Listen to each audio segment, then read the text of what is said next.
নমস্কার বন্ধুরা, তোমরা দেখছো তোমাদের YouTube channel study knowledge academy. এই মুহূর্তে একটা বড় গুরুত্বপূর্ণ ব্রেকিং আপডেট, সেটা হলো রাজ্যে আবারও সিভিক নিয়োগের বিজ্ঞপ্তি কিন্তু প্রকাশিত হতে চলেছে। 12,000 শূন্য পদে সিভিক ভলেন্টিয়ার নিয়োগ করতে চলেছে রাজ্য সরকার।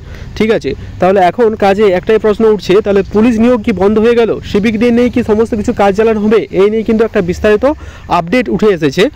সেখানে রাজ্যে যে সিভিক নিয়োগ করা হবে 12,000 শূন্য পদে, সেখানে যে নিয়োগ হবে সেখানে আবেদন কত থাকছে, আবেদন কবে থেকে শুরু হচ্ছে, বয়স, বেতন, যোগ্যতা। ঠিক আছে, পুলিশ নিয়োগ কি তাহলে বন্ধ হয়ে গেল? এই নিয়ে কিন্তু অনেকেই সংশয়ের মুখে আছেন এবং অনেকেই কিন্তু নানারকম চিন্তার মধ্য দিয়ে আছেন যে তাহলে আমাদের পুলিশ কবে নিয়োগ করা হবে, সিভিক দিয়ে কি সব কিছু চালানো হবে। দেখো, এই ভিডিওটা আপলোড করছি আমি সিভিকদের বিপক্ষে নয়, তো ব্যাপারটা হচ্ছে যেটা নিউজ আর্টিকেলে প্রকাশিত হচ্ছে সেটা আমি তোমাদের সামনে তুলে ধরার চেষ্টা করেছি। এখানে ডেলি হান্টে প্রকাশিত হয়েছে, দেখতে পাচ্ছ, সেটা যে স্ক্রিনশট 12,000 শূন্য পদে সিভিক ভলেন্টিয়ার নিয়োগ করা হচ্ছে সেটা আমি তুলে ধরার চেষ্টা করেছি। তো কাজে তোমরা যারা এতদিন সিভিকের জন্য নিয়োগ করছিলে, কবে সিভিক নিয়োগ করা হবে তাদের জন্য কিন্তু অত্যন্ত ইম্পর্টেন্ট। তার জন্য ভিডিওটা স্কিপ না করে শেষ পর্যন্ত দেখো, কথাগুলো মন দিয়ে শোনো, আশা করি একটু হলেও উপকারে আসবে। আর যারা চ্যানেলটি সাবস্ক্রাইব করেন অবশ্যই সাবস্ক্রাইব করে রাখো, কারণ এরকম নিত্য নতুন আপডেট সবার আগে কিন্তু তোমরা পেয়ে যাবে। আর যারা টেলিগ্রাম চ্যানেল যুক্ত হন, link in the description, do join নাও, কারণ ছোটো বড়ো আপডেটগুলো আমরা টেলিগ্রাম চ্যানেলে প্রথম প্রোভাইড করে রাখি। তো চলো আর দেরি না করে দেখা যাক আমাদের আর্টিকেলে কি প্রকাশিত হয়েছে ডেলি হান্টে, আর সেখানে রাজ্যে যে সিভিক নিয়োগ সেখানে বিস্তারিত কি বলা হয়েছে আমরা একটু দেখে নিই। সরাসরি চলে এসেছি আমরা ডেলি হান্টের অফিসিয়াল ওয়েবসাইটে। সেখানে আসার পর তোমরা দেখতে পাচ্ছ এখানে স্পষ্টত লেখা হচ্ছে যে 12,000-এর বেশি শূন্য পদে সিভিক ভলেন্টিয়ার নিয়োগ করছে রাজ্য সরকার। সেখানে বিস্তারিত কি রয়েছে সেটা কিন্তু জানানো হয়েছে। তো চলো দেখে নেওয়া যাক।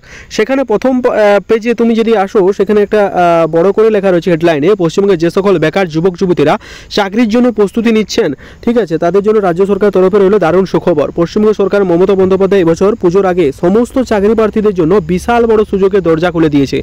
বেশ কিছু সূত্র অনুযায়ী জানা গেছে যে এই বছর দুর্গাপুজোর আগে প্রায় 12,000-এর বেশি শূন্য পদে করে নতুন সিভিক নিয়োগ করবে রাজ্য সরকার। এমনটাই নিয়োগ করতে চলেছে রাজ্য সরকার, এরকম করে বিজ্ঞপ্তি কিন্তু প্রকাশ করতে চলেছে।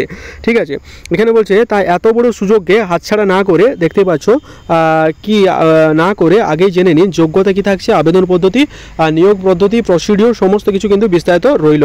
তো চলো দেখে নেওয়া যাক সেখানে কি বিস্তারিত আলোচনা করা হয়েছে, কবে থেকে অ্যাপ্লাই করা যাবে। State government civic volunteer recruitment 2024-এর যে বিবরণ সেটা কিন্তু এখানে প্রোভাইড করা হয়েছে। তো পদের নাম দেখতে পাচ্ছ, পশ্চিমবঙ্গ সরকারের তরফে আগ্রহী প্রার্থীর জন্য সিভিক ভলেন্টিয়ার নিয়োগ করা হবে। মোট শূন্যপদ আনুমানিক প্রায় মোট শূন্যপদের সংখ্যা প্রায় 12,000-এর বেশি কিন্তু মোট শূন্যপদ। ঠিক আছে, দেখতে পাচ্ছ তোমাদের সামনে যেমনটা লেখা রয়েছে সেমনটাই শো করছি আমি। যোগ্যতার বিবরণ কি রয়েছে, শিক্ষাগত যোগ্যতা, যদি আমি এডুকেশনাল কোয়ালিফিকেশনের কথা আসি, তো এখানে আবেদন করতে প্রার্থীকে যে কোনো সংশ্লিষ্ট সংখ্যার শিক্ষা প্রতিষ্ঠান থেকে সমতুল্য মাধ্যমিক পাস করে থাকতে হবে। অর্থাৎ তুমি যদি মাধ্যমিক পাস করে থাকো তাহলে কিন্তু তুমি এই সিভিক যে নিয়োগ করা হবে 12,000 শূন্য পদে, সেখানে তুমি কিন্তু অ্যাপ্লাই করতে পারবে।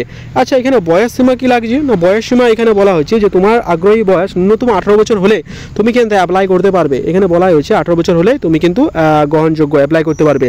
এখানে এলিজিবিলিটি মানে ফিজিক্যাল, দেখতে পাচ্ছ, দক্ষতা কি লাগছে মানে PMTPT, যেখানে বলে ফিজিক্যাল এফিসিয়েন্সি টেস্ট কি রয়েছে, যদি আগে একজন সিভিক ভলেন্টিয়ার কাজে অভিজ্ঞতা থাকে তাহলে এই উচ্চ পোস্টে কাজের সুযোগ পেতে পারেন। যদি আগের থেকে সিভিক ভলেন্টিয়ারের কাজে অভিজ্ঞতা থাকে, অর্থাৎ তোমাকে সিভিক ভলেন্টিয়ারের এক্সপিরিয়েন্স থাকতে হবে, তবেই কিন্তু এই পোস্টে কাজের সুযোগ তুমি পাবে। আবেদন পদ্ধতি তুমি কি করে করবে না, বলাই হয়েছে যে আগ্রহী অনলাইনে অথবা অফলাইনে দুটি মাধ্যমে আবেদন করতে পারবেন, কিন্তু এখানে এখনও পর্যন্ত আবেদন প্রক্রিয়া শুরু হয়নি। কিছু মারফত অনুযায়ী জানা যাচ্ছে যে আগামী কিছুদিনের মধ্যে আবেদন প্রক্রিয়া শুরু হবে। যদি আগ্রহী আবেদন প্রক্রিয়া সম্পর্কে জানতে চান, সিভিক ভলেন্টিয়ার পদে চাকরি করতে চান, তাহলে অবশ্যই প্রতিবেদন আমাদের ওয়েবসাইটে নজর রাখবেন, বা যখন আবেদন হবে আমি কিন্তু তোমাদের যেদিন অ্যাপ্লাই শুরু হবে আমি কিন্তু জানিয়ে দেবো।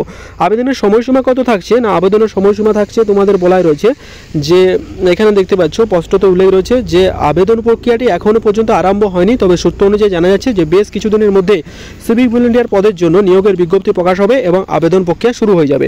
নিয়োগ প্রক্রিয়া কি আছে দেখতে পাচ্ছ, এখানে যে সিলেকশন প্রসিডিওর, এখানে মোটামুটি সিভিক ভলেন্টিয়ার আগ্রহী প্রার্থীদের নিয়োগ হবে লিখিত পরীক্ষা, তারপরে এবং মাঠ, তারপরে ইন্টারভিউ, এই তিনটের মাধ্যমে কিন্তু তোমাদের নিয়োগ করা হবে।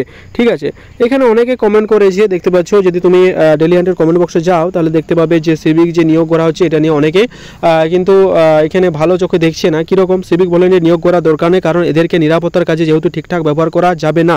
নিরাপত্তার কাজে স্থায়ী পুলিশ কর্মী নিয়োগ করা সংবিধানগত সঠিক। সরকারি কাজে বা সরকারিভাবে সিভিক ভলেন্টিয়ার নিয়োগ না করে স্থায়ীভাবে পুলিশ কনস্টেবল নিয়োগ করা সঠিক।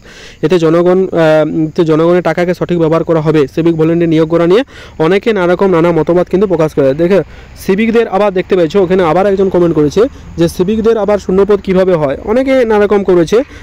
তো এই কমেন্টগুলো তোমরা চাইলে পড়ে নিতে পারো। তো যারা তোমরা অ্যাপ্লাই করতে চাইছো তোমরা কিন্তু অ্যাপ্লাই করে দিতে পারো।